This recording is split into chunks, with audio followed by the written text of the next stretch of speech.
আজ স্বাধীনতার এত বছর পরেও এখনও কি মেয়েরা স্বাধীন? অনাথ আশ্রমে থাকা অসহায় নাবালিকা মেয়েদের সাথে দিনের পর দিন চলছে নির্যাতন। জোর করে ধরে নিয়ে যাওয়া হচ্ছে রাতের অন্ধকারে, আর এর পিছনে হাত রয়েছে রাজ্যের ক্ষমতাশালী ব্যক্তির। একজন ছোট সাধারণ সাংবাদিক কি পারবে এই নোংরা অনাথ আশ্রম থেকে মেয়েদের রক্ষা করতে, নাকি তাকেও ফেঁসে যেতে হবে এই নোংরা খেলায়? আজ আমি আপনাদের সামনে এক্সপ্লেন করতে চলেছি 2024-এ মুক্তি পাওয়া মুভি ভক্ষক। এটি বিহারের মুজফ্ফরপুর শেল্টার হোমের এক সত্য ঘটনা। এই মুভির নৃশংসতা আপনাকে কাঁদতে বাধ্য করবে। সমাজের রক্ষকই যখন ভক্ষকে পরিণত হয়, দেখুন সত্য ঘটনা অবলম্বনে এক রোমহর্ষক কাহিনী। আমি শ্রেয়া, সাথে থাকুন। অবশ্যই লাইক এবং সাবস্ক্রাইব করে দেবেন। গল্পটা শুরু হয় বিহারের মুজফ্ফরপুরের এক রাতের দৃশ্য থেকে, যেখানে দুজন লোককে দেখা যাচ্ছে তারা একটি মেয়ের উপর অকথ্য নির্যাতন করে তাকে খুন করেছে, আর তারপর তাকে নিয়ে যাচ্ছে শ্মশানে। ডোম মহারাজ যখন মেয়েটির নাম ও গোত্র জানতে চায়, তখন পাপ্পু নামের একটি ব্যক্তি বলে যে মেয়েটি অনাথ, আর তাছাড়া এত কথা জেনে তুই কি করবি? আমি টাকা দিচ্ছি, তুই এই লাশটাকে পুড়িয়ে দে। তার সাথে থাকা লোকটি বলে, আর শোন, এই পুরো কাজটা বংশীবাবুর, তাই না আমরা এখানে এসেছি আর না তুই কোনো লাশ পুড়িয়েছিস। এই বলে ভালো মতো হুমকি দিয়ে লোক দুটো বেরিয়ে যায়। এরপর ভয় পেয়ে ডোম মহারাজ কোনো কথা না বলে লাশটিকে জ্বালিয়ে ফেলে। সমাজের কত শক্তিশালী ক্ষমতাবান ব্যক্তিরা ভালো মানুষের মুখোশের আড়ালে রাতের অন্ধকারে যে কী পরিমাণ হিংস্র হয়ে ওঠে, তা আমরা এই মুভিতে দেখতে পাব। কয়েক মাস পর পাটনা শহরের রাতের এক দৃশ্য। গুপ্তাজির কল আসে বৈশালীর ফোনে। গুপ্তাজি বৈশালীকে আধা ঘন্টার মধ্যে রাজেন্দ্রনগর ফ্লাইওভারে দেখা করতে বলে।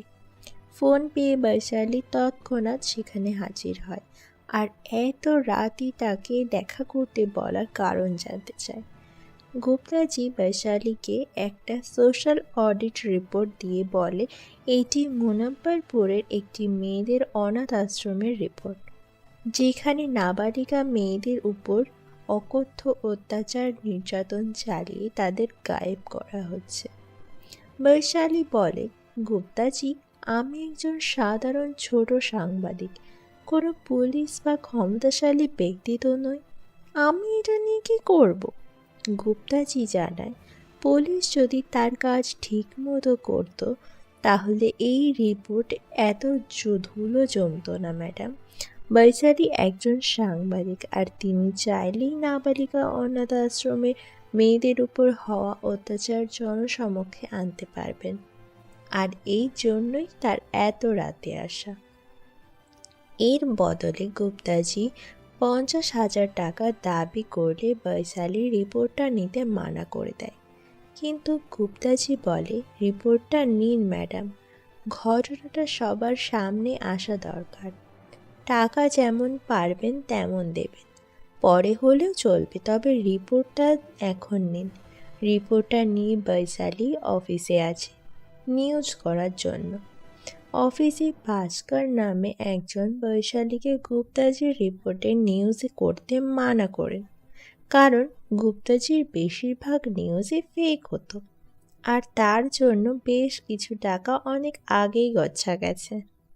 আবারও যদি নিউজটা ফেক হয় তাহলে কি হবে?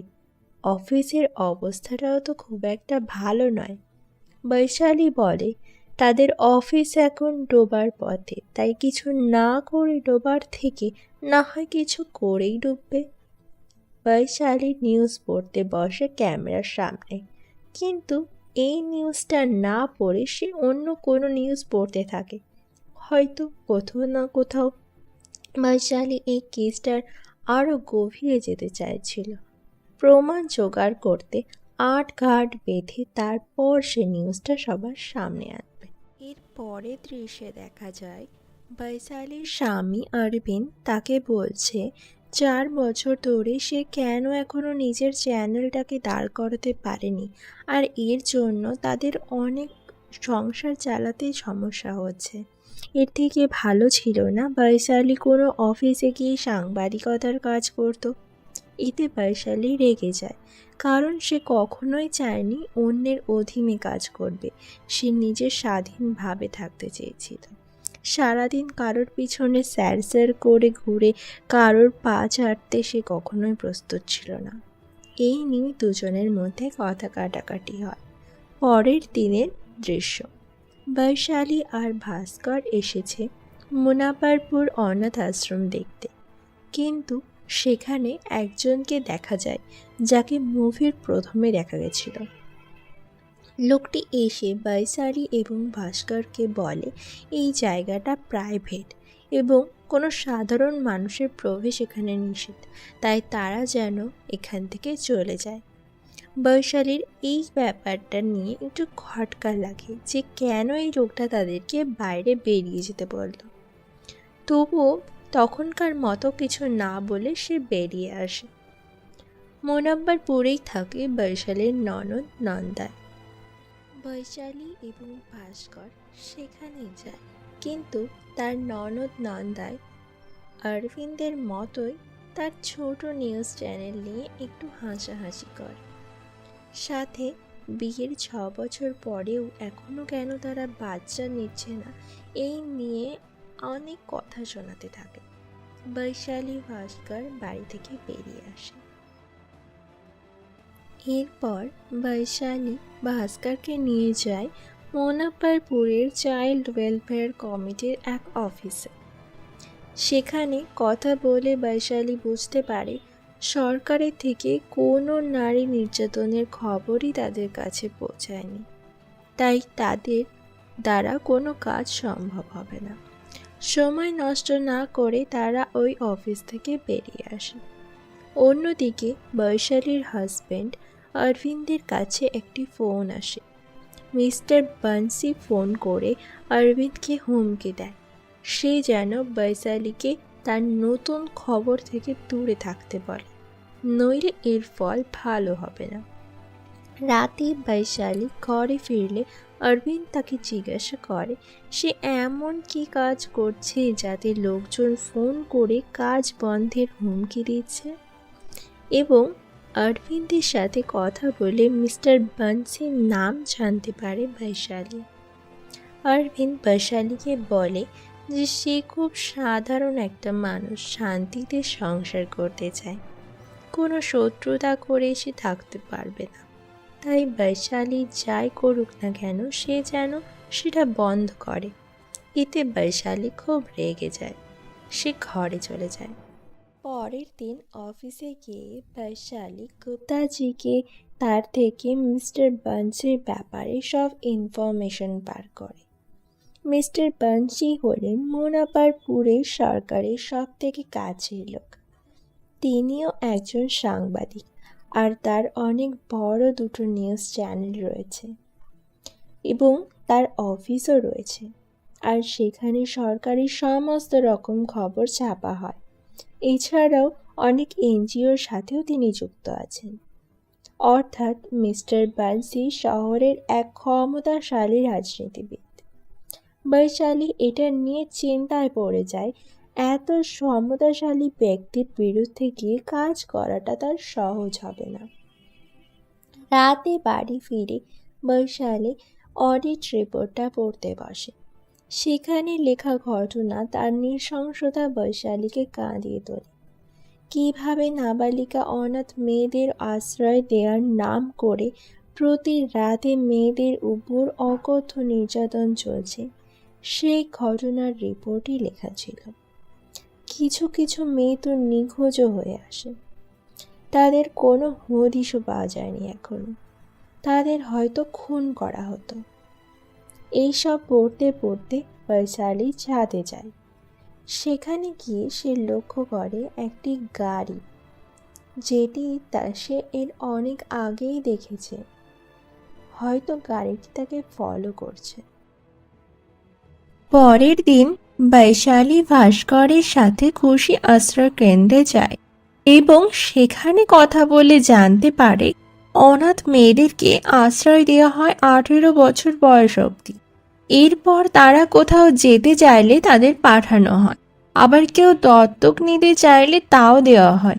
কখনো কখনো এই আশ্রম থেকে অন্য আশ্রমেও মেয়েদেরকে পাঠানো হয়, আবার বাইরের অন্য আশ্রম থেকেও মেয়েরা এখানে আসে। বৈশালী মুনাব্বরপুর অনাথ আশ্রমের কথা জানতে চাইলে তাকে জানানো হয় মুনাব্বর থেকে কখনোই কোনো বাচ্চা এখানে আসেওনি। বৈশালী জিজ্ঞাসা করে তাহলে সেই বাচ্চাগুলো কোথায় যাচ্ছে। তার কোনো উত্তর পাওয়া যায় না। নিজের অফিসে ফিরে এসে ভাস্কর বলে, এটা অনেক ক্রিটিক্যাল একটা কেস, আমাদের একবার সমাজ কল্যাণ বিভাগের সাথে কথা বলা উচিত। এতে বৈশালী বলে এই অডিট রিপোর্টটা তাদের কাছেও গেছে অনেক আগেই, কিন্তু তারা কখনোই কেউ কিচ্ছু করতে চায় না। যা কথা বলার সব একজনই বলতে পারেন, আর সেটা হলো মিস্টার বানসি। এরপর দেখা যায় ভাস্কর এবং বৈশালী গেছে বানসির বাড়িতে। মিস্টার বানসি বলে, আপনি তো ম্যাডাম আমার পেছনেই পড়ে আছেন। বৈশালী বলে, আমি কারো পেছনে পড়ে নেই, আমি শুধু সত্যি খবরটা জানতে চাই। বানসি বলে, আমিও তো একজন সাংবাদিক, তাই আমি যদি চাই তাহলে আপনার নামে এমন কিছু রটিয়ে দিতে পারি নিউজে, যেটাতে আপনি কখনো সমাজে মুখ দেখাতেও পারবেন না। তাই আপনি যা করছেন করেছেন, কিন্তু এরপর থেকে আর এক পা এগোলেও তার ফল কিন্তু ভালো হবে না। এই বলেই সোনুকে বলে যে ম্যাডামকে যেন বাইরের রাস্তা দেখিয়ে দেওয়া হয়। এতে বৈশালী বুঝতে পারে যে সে আগুন নিয়ে খেলাতে চলেছে। এত সহজে সবকিছু শেষ হবে না। তবুও অসহায় মেয়েদের কথা ভেবে সে থেমে থাকতেও পারে না। বৈশালী বাড়ি ফিরলে অরবিন্দ আবার তাকে এই কাজ করা নিয়ে খোঁটা দিতে থাকে। অরবিন্দ চায় না এই কাজের জন্য তাদের জীবন নষ্ট হোক। বৈশালী বলে, এই অসহায় অনাথ মেয়েগুলোর কথা ভেবে তারপর আমাকে এগুলো বলো প্লিজ।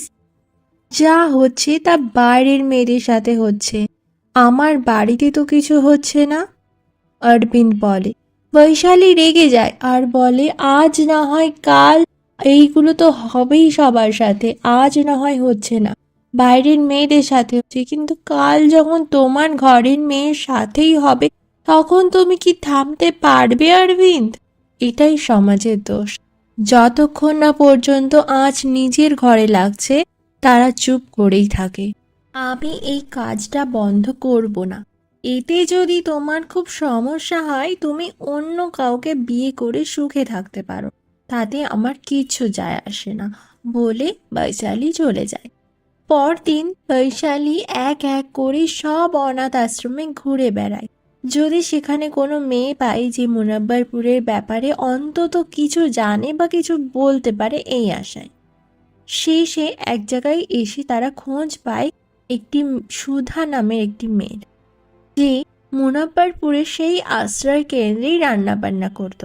তাকে ওখানকার কথা জিজ্ঞাসা করতেই সে অত্যন্ত ভয় পেয়ে যায় আর কিচ্ছু বলতে চায় না।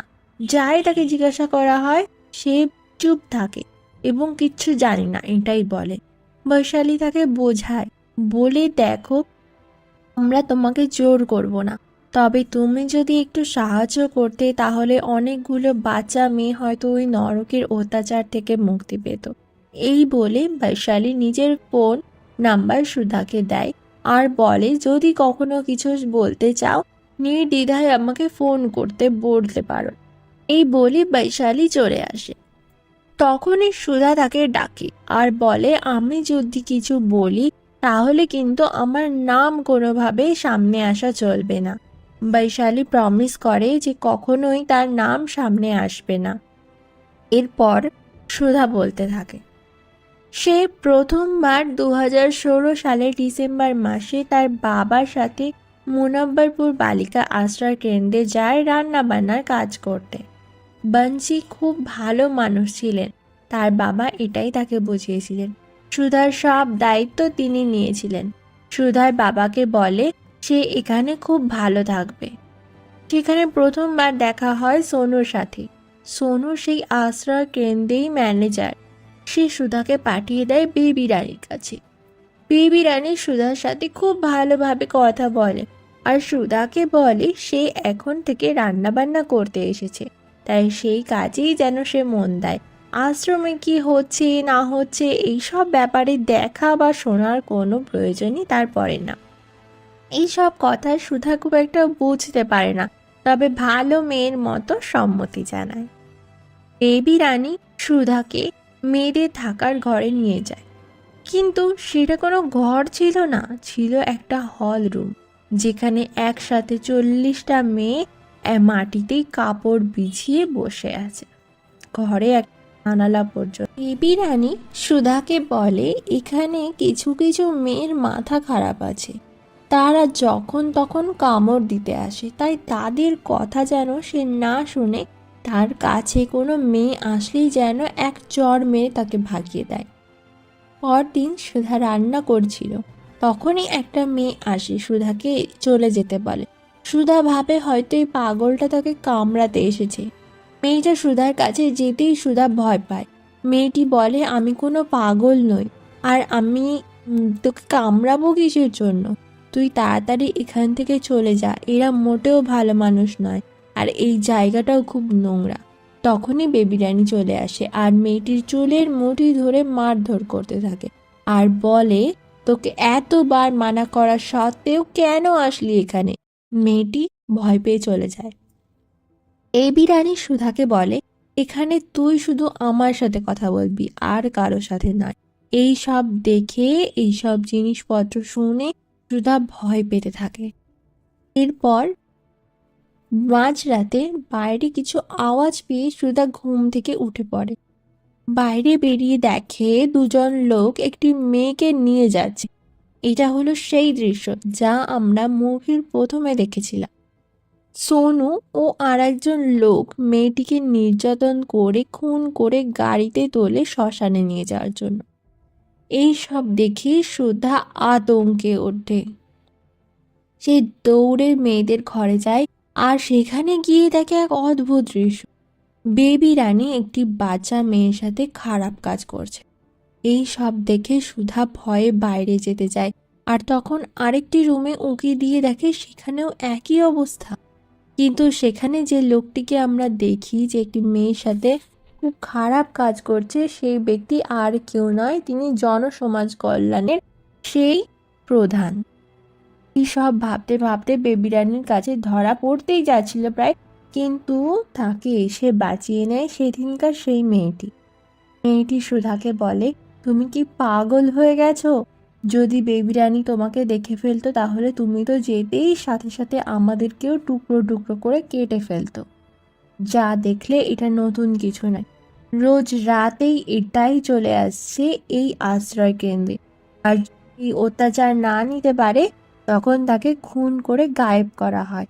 তাই যত তাড়াতাড়ি পারো এখান থেকে চলে যাও। কাল আমাকে নিয়ে গেছিল, আজ হয়তো অন্য কাউকে নিয়ে গেছে, কিন্তু পরের দিন তোমারই এই হাল হতে পারে। সুধা ভয় পায়, কিন্তু অসহায়ের মতো কাঁদতে শুরু করে, তার করার কিছুই ছিল না। পরের দিন বান্সি আসে আর সুধাকে জিজ্ঞাসা করে যে এই মেয়েটিকে। বেবি রানী বলে ও এখানে রান্না বান্না করতে এসেছে। সুধা বান্সির খারাপ নজরে পড়ে যায়। বেবি রানী বলে উনি হলেন এখানকার মালিক, ওনাকে খুশি করতে পারলেই সমস্ত কাজ তোমার, তাই চেষ্টা করো ওনাকে সবসময় খুশি করার, সেটা যেই করেই হোক না কেন। রাত্রিবেলায় পার্টি শুরু হয় আর নাবালিকা মেয়েদেরকে নিয়ে অনৈতিক কাজে সবাই লিপ্ত হয়ে যায়। সেখানে সুধাকেও পাঠানো হয়। বান্সি সুধার সাথে খারাপ কাজ করতে আসলে সুধা কোনো মতে সবার চোখের আড়ালে লুকিয়ে ঘর থেকে চলে এসে নিজের জিনিসপত্র নিয়ে পালিয়ে যায়। সুধা বলে সেই রাতে যদি সে না পালাতো হয়তো আজ সেই নরকেই তাকে পৌঁছে মরতে হতো। সিন কাঁঠাল। ভাস্কর বৈশালীকে বলে, এত বড় একটা প্রমাণ কিন্তু রেকর্ড করতে পারলাম না। কিসের এত ভয় মেয়েটার যে সে নামটুকু জানাতে পারবে না কারো কাছে? বৈশালী বলে, সুধা অনেক কষ্ট করে নিজেকে বাঁচিয়ে রেখেছে এখনো অবধি। সে যে এত কিছু আমাদেরকে জানিয়েছে এটাই অনেক। এখন যাই হোক না কেন আমরা ওই বাচ্চা মেয়েদেরকে রক্ষা করবই। এদিকে অরবিন্দের বাড়িতে তার সেই দিদি আর জামাইবাবু এসেছে। তারা সবাই বৈশালীর কাজ বন্ধ করতে হবে এই নিয়ে কথা বলছে। ঠিক তখনই বৈশালী বাড়িতে ফিরে আসে। সবাই মিলে বৈশালীকে কাজ থামিয়ে সংসারে মন দেওয়ার কথা বলে। বৈশালী তখন মেয়েদের সাথে ঘটতে থাকা জঘন্য বিষয়গুলি বলতে থাকে আর তার জামাইবাবু উকিল হওয়ায় তার জামাইবাবুকে বলে, আপনি যদি এতই বললেন, এতই তো আপনার সাহস, তাহলে আপনি কি পারবেন যে তাদের বিরুদ্ধে একটা পিআইএল করে দিতে? এই কথাতে জামাইবাবু চুপ থাকে। পরের দিন দেখা যায় সোনু একটা পিআইএল নোটিশ নিয়ে বন্সি সাহুকে দেখাচ্ছে। এতে সবাই চিন্তিত হয়ে পড়ে যে এই মুনাফরপুরে এত বড় সাহস কার হয় যে বন্সি সাহু নামে পিআইএল জারি করে। সোনুকে তারই খোঁজ করতে পাঠানো হয় এবং তার সাথে থাকা ব্যক্তিটি সন্দেহ করে বলে হয়তো এটা বৈশালীরই কাজ। বন্সি সাহু দলবল নিয়ে পাটনায় পৌঁছায় সমাজ কল্যাণ বিভাগ মন্ত্রী রজনী সিং এর স্বামী মিস্টার ব্রিজমোহনের সাথে সাহায্য চাইতে, যেও ওই নারী নির্যাতনের মধ্যেই জড়িত ছিল। বন্সি সাহু বলে, আমি যদি ধরা পড়ি আমার সাথে আপনারাও যাবেন, মনে রাখবেন। তাই যত তাড়াতাড়ি সম্ভব বৈশালীর ব্যবস্থা করতে হবে। বন্সি বৈশালীকে মেরে ফেলতে চায়, কিন্তু ব্রিজমোহন বোঝায় একই রিপোর্টার, তার উপর মহিলা, ছোট কিছু হলেই পুরো ঘটনা বাড়িয়ে চাড়িয়ে সোশ্যালাইজ করে দিতে পারে। তাই বৈশালীর গায়ে যেন কোনো রকম হাত দেওয়া না হয়। বন্সির সাথে কথা কাটাকাটি হয় এই নিয়ে। বন্সি বলে, রিপোর্টার বলেই আজও সে বেঁচে ঘুরছে, নইলে এতদিনের রেল লাইনে ধারে পড়ে থাকতো। বৈশালী ভাস্করের সাথে আলোচনা করে সরকারি কোনো দপ্তরই তাদের সাহায্য করবে না, নইলে 2 মাস ধরে এই ফাইলগুলো পড়ে থাকতো না। তাদেরকে ভাইরাল হতে হবে, সোশ্যালাইজ হতে হবে, সব মানুষের ঘরে ঘরে ঘটনা ছড়াতে হবে। তারা ডিসাইড করে রোজ আধা ঘন্টা করে মুনাব্বরপুরের ঘটনা তাদের নিউজ চ্যানেলে লাইভের মাধ্যমে দেখাবে। সাথে সোশ্যাল মিডিয়া, ইউটিউবেও এই ভিডিও পোস্ট করা হবে। অন্যদিকে শেল্টার হোমে সব মেয়েদের একটা করে মেডিসিন খাওয়ানো হয়। বন্সির কাছে 2টো মেয়েকে পাঠায় বেবি রানী। তখনই সেখানে সোনু আসে আর বলে বৈশালীর নন্দইকে সে সন্দেহ করছে পিআইএল ফাইল জারি করার জন্য। বন্সি ঠিক করে এবার বৈশালীর মজা দেখাতে হবে। সেন কাঠাই হসপিটালে। বৈশালী সেখানে পৌঁছালে তার ননদ জানায় কেউ একজন উকিল বাবুকে মেরে মাথা ফাটিয়ে দিয়েছে। সাথে সাথে বৈশালী পুলিশ স্টেশনে গিয়ে এফআইআর করতে চায়, কিন্তু বন্সি সাহুর নাম শুনে কেউ কমপ্লেন নিতেই চায় না। আসলে সবাই একইভাবে সেই সব কিছুর সাথে জড়িত ছিল। বৈশালী হসপিটালে গিয়ে জানতে পারে তার নন্দই পিআইএল জারিই করেনি, কিন্তু সে সব না করেই বৈশালীর জন্যই তাকে শুধু শুধু মার খেতে হয়েছে, হয়তো মরতেও হবে।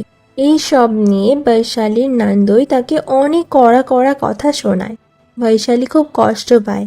এতক্ষণে অরবিন্দ বুঝে গেছিল বৈশালী সৎ পথে চলছে, আর কয়েকটা বাচ্চা মেয়েকে এক দস্যুর হাত থেকে বাঁচানোর জন্যই সে এত কিছু করছে। সে বৈশালীর কাছে ক্ষমা চায় আর তার পাশে থাকার, তাকে সাপোর্ট করার প্রমিস করে। অরবিন্দ ভিডিও করে, বৈশালী রিপোর্টিং করে, মুনাব্বরপুরে শেল্টার হোমের ব্যাপারটা জানায়, আর এটাও জানায় যে উকিল পিআইএল জারি করেছিল তাকে বন্সি সাহুর লোক এসে মারধর করে মুখ বন্ধ করার চেষ্টা করেছে, আর এই ভিডিও ইউটিউবে আপলোডও করা হয়। বৈশালী ও ভাস্কর এটাই বুঝতে পারে না, যদি তার নন্দই পিআইএল জারি নাই করে তাহলে সেটা কে করল। যাই হোক, ভাস্কর বৈশালীকে নিউজ পেপারে দেখায় পাঞ্জাবের এক IPS officer SSP Jasprit Kaur এখন মুনাবারপুরের ইতিহাসের প্রথম মহিলা এসপি হয়েছেন, যিনি খুব সৎ এবং হয়তো তিনি আমাদের কোনো সাহায্য করতে পারেন। পরদিন বৈশালী ভাস্কর জসপ্রীত কৌরের সাথে দেখা করতে চায় অফিসে। জসপ্রীত বৈশালীর ভিডিওগুলো দেখেছে। তিনি জিজ্ঞাসা করেন যে সেদিন থানায় কেউ ডিউটি ছিলেন, যে তিনি তাদের এফআইআর লেখেননি। বৈশালীর নাম বললেই তখনই জসপ্রীত সেই অফিসারের বিরুদ্ধে অ্যাকশন নেয় এবং সে খুব খুশি হয় বৈশালীকে দেখে, কারণ সে এত বড় একটা নেক কাজ করছে। তারপর শেল্টার হোমের কথা জিজ্ঞাসা করলে বৈশালী সবটা জানায় আর রিপোর্টটা দেখায়। জসপ্রীত সবটা শুনে তার বসের সাথে কথা বলবে বলে জানায়। পরদিন একজন পুলিশ সোনুর নামে অ্যারেস্ট ওয়ারেন্ট নিয়ে শেল্টার হোমে পৌঁছালে বন্সি সাহু পুলিশকে হোমের ভিতরেই ঢুকতে দেয় না, উপরন্তু পুলিশকেই ধমকি দিয়ে তাড়িয়ে দেয়, আর সাথে এটাও বলে এখানে কোনো সোনু নামের ব্যক্তি কাজও করে না। অন্যদিকে এই কেসের জন্য জসপ্রীত তার সিনিয়র অফিসারের সাথে পারমিশন নিতে যায় বন্সি সাহুকে অ্যারেস্ট করার জন্য, কিন্তু সিনিয়র অফিসার বলে এত একটা সেন্সিটিভ কেস হ্যান্ডেল করার জন্য জসপ্রীতকে অনেক কিছু হারাতে হতে পারে, কারণ কোনো লিখিত প্রমাণ বা ভিডিও কিছুই তাদের হাতে এখনও আসেনি। শুধুমাত্র একটা সোশ্যাল অডিট রিপোর্টের উপর বেস করে বন্সি সাহুকে অ্যারেস্ট করা কোনোভাবেই পসিবল নয়। জসপ্রীত বৈশালীকে নিজের বাড়িতে ডেকে পাঠায়। এই কেসের ব্যাপারে বেশি আশা না রাখাই ভালো। কেসটা কোর্টে যাওয়ার আগেই বন্সি সাহু সেটাকে বন্ধ করিয়ে দিতে পারে, কারণ নিউজ টেলিকাস্টের পর থেকেই বন্সি অনেক সতর্ক হয়ে গেছে, আর তার নন্দইয়ের উপর হওয়া হামলা একটা দুর্ঘটনা বলে চালিয়ে দেওয়াটা কোনো ব্যাপারই হবে না তার কাছে। তাই বৈশালীকে পাকাপোক্ত প্রমাণ জোগাড় করতে বলা হয়। বৈশালী প্ল্যান করে কিভাবে সমাজ কল্যাণ বিভাগের উপর প্রেশার ক্রিয়েট করা যায়, আর সাথে মিথিলেশ অর্থাৎ জনকল্যাণ বিভাগের হেড, যে নিজে মেয়েদের উপর নির্যাতন করছে, তাকে দিয়ে জোর করে কার্যকলাপ শুরু করাতে হবে। এরই মধ্যে গুপ্তাজি বৈশালীর অফিসে আসে আর সে জানায় যে পিএলটা তিনিই করেছিলেন। কেসটা নিয়ে সবাই মাথা ঘামানো যাতে শুরু করে এটার জন্য। ভাস্কর বলে এই কাজ করা তার মোটে উচিত হয়নি, বেকার জামাইবাবুকে এটার জন্য মার খেতে হলো। এই নিয়ে কথা কাটা হয় গুপ্তাজির সাথে। তারপর গুপ্তাজি রাগ করে বেরিয়ে যায়। বৈশালী প্ল্যান করে ভাস্করকে পাঠায় ব্রিজমোহনের কাছে। সেখানে ভাস্কর নাটক করে একটা টোপ ফেলে যে ওনার বিরুদ্ধে এখন সমস্ত প্রমাণ বৈশালী পেয়ে গেছে আর মিথিলেশ সরকারি সাক্ষীতে পরিণত হয়েছে। যদিও এই কথাগুলো মিথ্যে ছিল, কিন্তু এই কথাকে কাজে লাগিয়ে অনেক রকম কাজ হয়েছে। ব্রিজমোহন ভাস্করের কথা বিশ্বাস করে তাকে কিছু টাকা দেয় মুখ বন্ধ করার জন্য এবং পরবর্তীতে সমস্ত খবর তাকে এনে দেওয়ার জন্য। বৈশালী এখন রোজ আধা ঘন্টা করে তার চ্যানেলে শেল্টার হোম নিয়ে টেলিকাস্ট করে, যেখানে গুপ্তাজি এসে আরেকটা খবর দেয় সমাজ কল্যাণ বিভাগের কর্মচারীকে খুন করা হয়েছে। যদিও খবরটার সাথে শেল্টার হোমে কোনো জড়িতই ছিল না, কিন্তু বৈশালী এই খবরটাকেও সৎ সুযোগে কাজে লাগায়। এই খবরটার সাথে শেল্টার হোমের নিউজটা জড়িয়ে দেয় খুব ভালোভাবে, যেটা অনেকটা স্ট্রং করে দেয়। অন্যদিকে ব্রিজমোহন বন্সি সাহুকে ফোন করে জানায় মিথিলেশ তাদের ধোঁকা দিচ্ছে। সে সমস্ত প্রমাণ বৈশালীকে দিয়ে দিয়েছে, সে সরকারি সাক্ষীতে পরিণত হয়েছে। বংশী রেগে গিয়ে মিথিলেশকে মারতে শুরু করে। কোনোভাবে মিথিলেশ বংশীকে বোঝায় যে এই সবটা মিথ্যে, সে কোনোই ধোকা দেয়নি আর বৈশালীকেও কোনো কথা সে এখনো ফাঁস করেনি।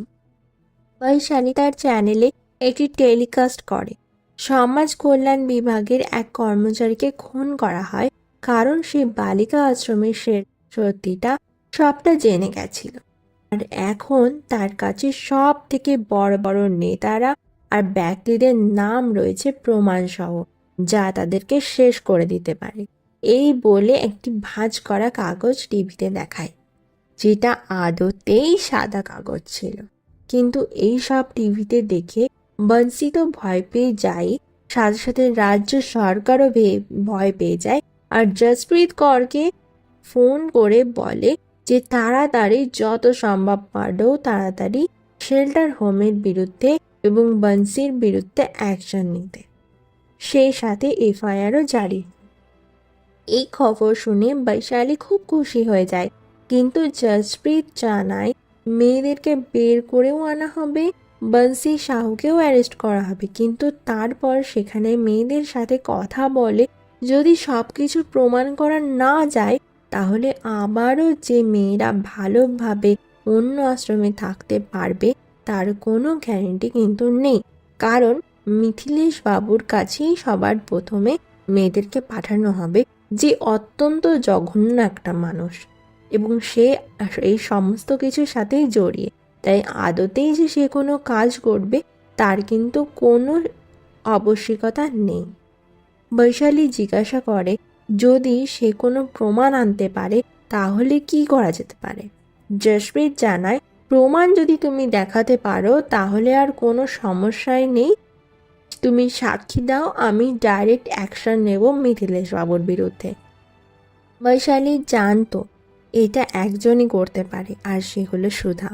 বৈশালী সুধার কাছে যায় সাক্ষী চাওয়ার জন্য, কিন্তু সুধা আগেই বালের মতোই মানা করে দেয়। বৈশালী অনেক বোঝানোর পর সুধা রাজি হয়।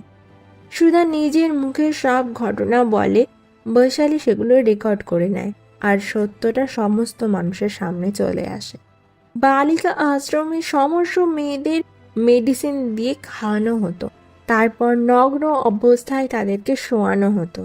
বাইরের লোক এসে বাচ্চাদের সাথে দুষ্কর্ম করত, নির্যাতন করত। এতে মেয়েরা মানা করলে অকথ্য অত্যাচার করা হতো।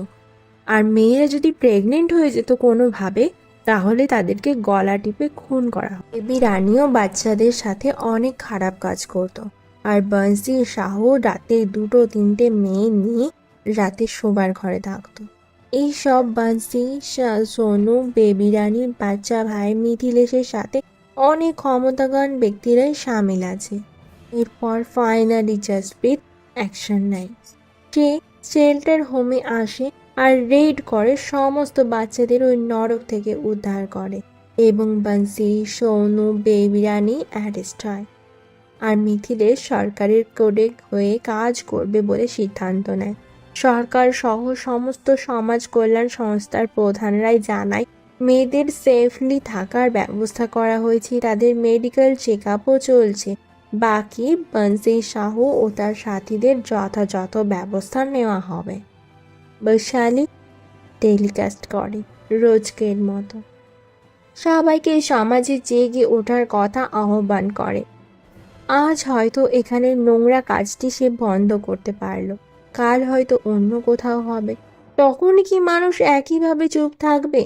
অন্যায় যে করে আর অন্যায় যে সহ্য করে তারা কিন্তু সবটাই একইভাবেই দোষী।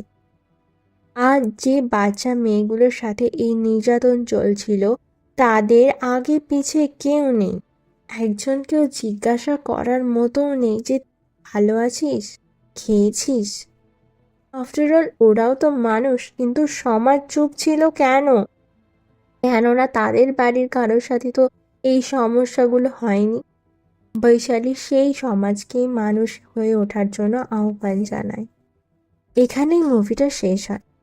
ভালো লাগলে অবশ্যই লাইক, শেয়ার এবং সাবস্ক্রাইব করে দেবেন। দেখা হচ্ছে অন্য কোনো গল্প নিয়ে অন্য একদিন। ভালো থাকবেন আর সাথে থাকবেন